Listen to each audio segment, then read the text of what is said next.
بسم اللہ الرحمن الرحیم۔ السلام علیکم۔ بصرہ کے قاضی عبید اللہ بن حسن رحمۃ اللہ علیہ سے منقول ہے کہ میرے پاس ایک حسین و جمیل لونڈی تھی۔ اس کے حسن و جمال نے مجھے حیرت میں ڈال رکھا تھا۔ ایک رات وہ سو رہی تھی، جب رات گئی میری آنکھ کھلی تو اسے بستر پر نہ پا کر میں نے کہا یہ تو بہت برا ہوا۔ پھر میں اسے ڈھونڈنے کے لیے جانے لگا تو دیکھا کہ وہ اپنے پروردگار عز و جل کی عبادت میں مشغول ہے۔ اس کی نورانی پیشانی اللہ سبحانہ و تعالیٰ کی بارگاہ میں سجدہ ریز تھی۔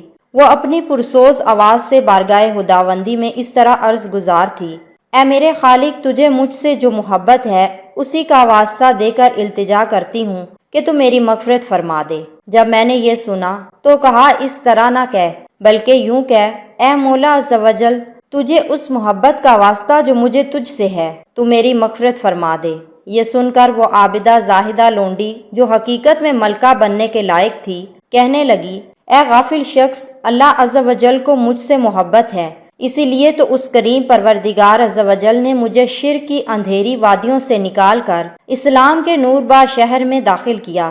اس کی محبت ہی تو ہے کہ اس نے اپنی یاد میں میری آنکھوں کو جگایا اور تجھے سلائے رکھا۔ اگر اسے مجھ سے محبت نہ ہوتی تو وہ مجھے اپنی بارگاہ میں حاضری کی ہرگز اجازت نہ دیتا۔ قاضی عبید اللہ بن حسن رحمۃ اللہ علیہ کہتے ہیں کہ میں اس کے حسن و جمال اور چہرے کی نورانیت سے پہلے ہی بہت متاثر تھا۔ اب اس کی یہ عارفانہ گفتگو سنی تو میری حیرانگی میں مزید اضافہ ہوا اور میں سمجھ گیا کہ یہ اللہ عز و جل کی ولیہ ہے۔ میں نے کہا: اے اللہ سبحانہ و تعالیٰ کی نیک بندی، جا تو اللہ کی رضا کے لیے آزاد ہے۔ جب لونڈی نے سنا تو کہا: میرے آقا، یہ آپ نے اچھا نہیں کیا کہ مجھے آزاد کر دیا۔ اب تک مجھے دوہرا اجر مل رہا تھا، یعنی ایک آپ کی اطاعت کا اور دوسرا اللہ عز و جل کی اطاعت کا، لیکن اب آزادی کے بعد مجھے صرف ایک ہی اجر ملے گا۔